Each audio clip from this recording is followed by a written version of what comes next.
tonight in a theme that rhymes. God, work with my mind. Get me prepared for what you have for me. There are many of you, you don't have things tonight that you should have. Therefore, who should already be possessing certain things tonight, but you don't have it. You don't have it. And the reason you don't have it is your mind. But you know what that tells me?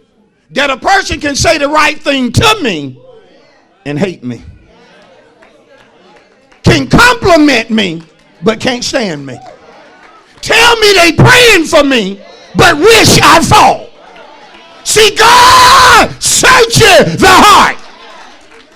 God will not only reveal your heart, but God will reveal somebody's heart to you.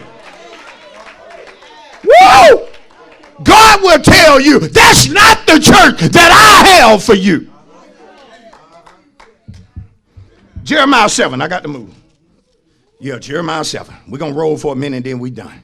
Jeremiah 7, because you have to deal with it. Jeremiah 7 in verse 23. But this is what I commanded them, saying, obey my voice, and I will be your God.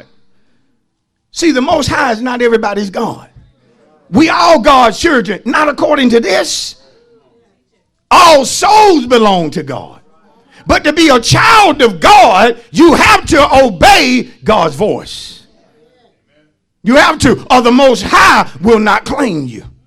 This reason, even at the end of time, God is going to be able to say to people who did not obey his voice, no matter what good works they did, depart from me, you worker of iniquity. Watch this. I never knew you. He said, obey my voice. I will be your God. You shall be my people. Everybody not God people. Right? I'm not giving an amen. Everybody not God's people. He has a special people. Folk who going to obey him. Folk who going to listen to his voice, watch this, more so than they listen to their own voice.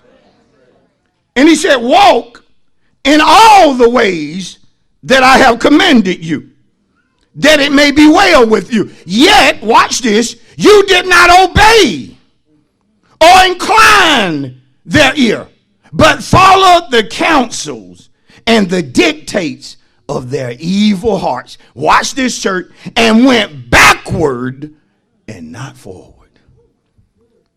Tell your neighbor, don't trust your own mind, because it will cause you to go backwards. Well, Pastor, I'm doing this because this going to help me. No, that's going to hurt you. Come on, that's going to hurt you. Jeremiah 16, trying to drink away all your problems, that's going to hurt you. That's going to hurt you. Getting hooked on them pills, that's going to hurt you. That's not going to help you. Come on. Smoking all that weed, that's not helping you. That's going to hurt you.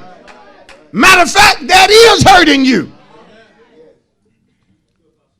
But then amazing how this old evil generation,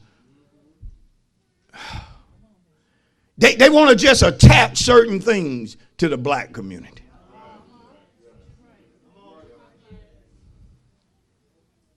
Just want to make all our young men just weed heads. Come on, just want to make it cool to smoke out. I mean, he ain't got a job. He just staying smoked out in grandmama's basement with the retro Jordans on. Nice gold chain. He broke. But they telling me. See, every y'all really don't. I know some of you say, I don't know why pastors don't deal with Black History Month. So you probably wouldn't like how I would deal with it. You probably wouldn't. You probably leave here sure enough, man. I don't know why he talk like that. Black as he is. I'm dealing with what's real. When you look in certain parts of the black community, we are messed up right now. Hip hop music has done us a great disservice. Look at the latest actor.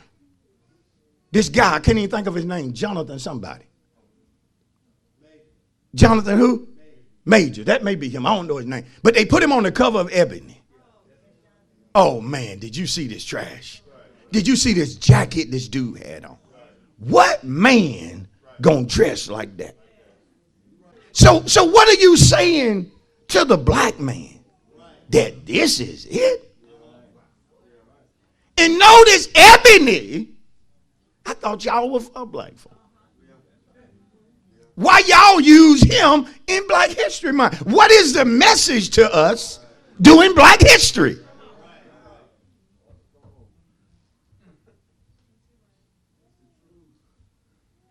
See, one reason I won't just accept it in totality is because I don't want 1 month.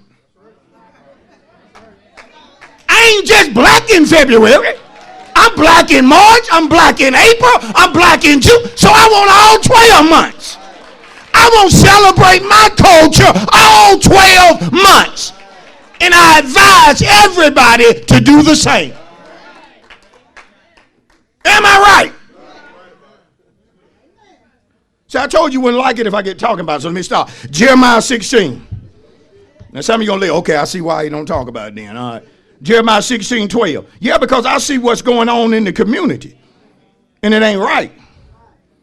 I tried to tell y'all about Black Lives Matter in the beginning. Nobody wanted to hear me. Some in the church left the church, got mad because I spoke against Black Lives Matter. And I told y'all Black Lives Matter was a fraud from the beginning. How can you be Black Lives Matter and black lives don't matter to you? Black lives only mattered when they thought they could get money when a white cop kill a black man. But if black men killing black men, ain't no money in that. If Black Lives Matter, get up in Memphis and go against these gangs. Get out in California. Get up here in Atlanta. I know I'm talking right.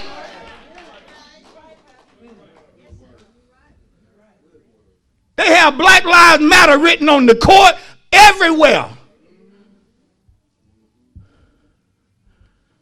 Come on, somebody. Oh, Jeremiah 16. I'm close. I don't know. Jeremiah 16:12. And you have done worse than your fathers. For behold, each one follows the dictates of his own evil heart, so that no one listens to me. Isn't that bad? Here God is having to tell people who's supposed to be his people, y'all so busy, and this is the church, y'all so busy being a fool, following your own mind, trusting in your own mind, that you won't listen to me.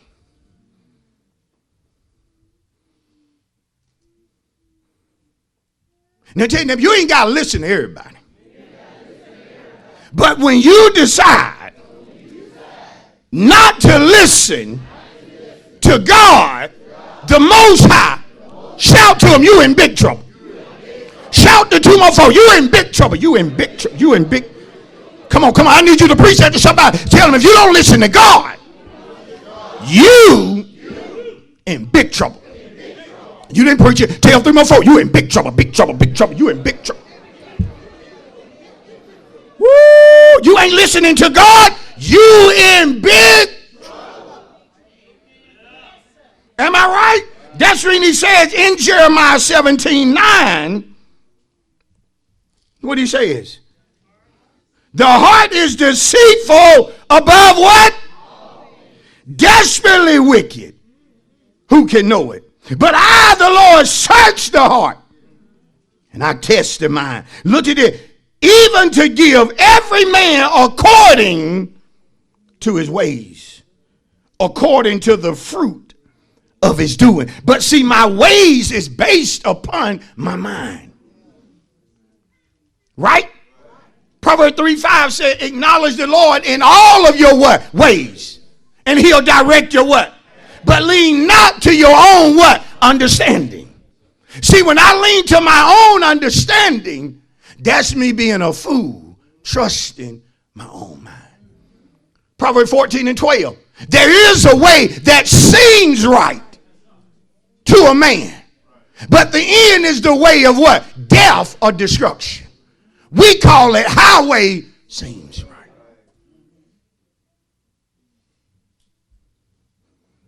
Marriage on the verge of ruin, but you won't listen to God. Finances all jacked up, but you won't listen to God. I'm a witness. Nobody will get you out of financial despair like God. Like God. I said like God. Not nobody. When you get in financial trouble, the one person you need to listen to is not Elon Musk or Elon Musk. It's not Jeff Bezos. I know I'm talking right. It's not nobody teaching you how to invest in the stock market. No.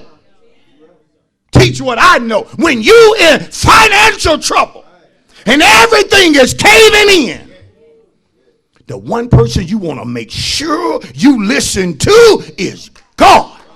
God, tell me how to get out of this.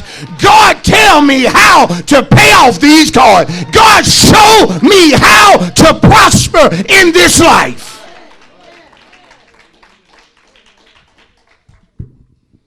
Because in Jeremiah 17, when he talks about how the heart is evil, if you go back in verse 5, he talks about what's going to happen to the person who trusts in their own mind. Your mind also being self. He talks about cursed is the man. Come on. See, there's no way you can stop from being under a curse if you trust your own mind. Curse is going to be the life you live. Listen to me. Because you trust your own mind, you think you can work your way out of a curse. You think if you go from $10 an hour to $20 an hour, that's going to solve your problem. No, you got a bigger problem. And that is that you trust your own mind. And that's the reason the curse is on some of us. And no matter what you do to get off and under that curse, it doesn't work. Because your problem is that you trust too much in yourself. I'm closing. But there's a remedy for that. The remedy is to move on up past verse 5 and 6 and get to the point where he talk about blessed is the man who trusts in the Lord. Woo! For he shall be like a tree planted by the rivers of water, which bringeth forth its fruit in its season. Its leaf will not wither nor dry up. Come on, somebody. Tell your neighbor, when you trust God and not yourself, he'll make sure you always prosper and have good success. Come on, somebody. I said God will be the one backing you up. When you step out, if you stepping because he told you to step, then God gonna say, when you step, I don't care what happens after you step, know that I got your back, I got your front, I got you on the right and the left. In other words, I'm covering you because you didn't move out of your own mind. You moved because I told you to move.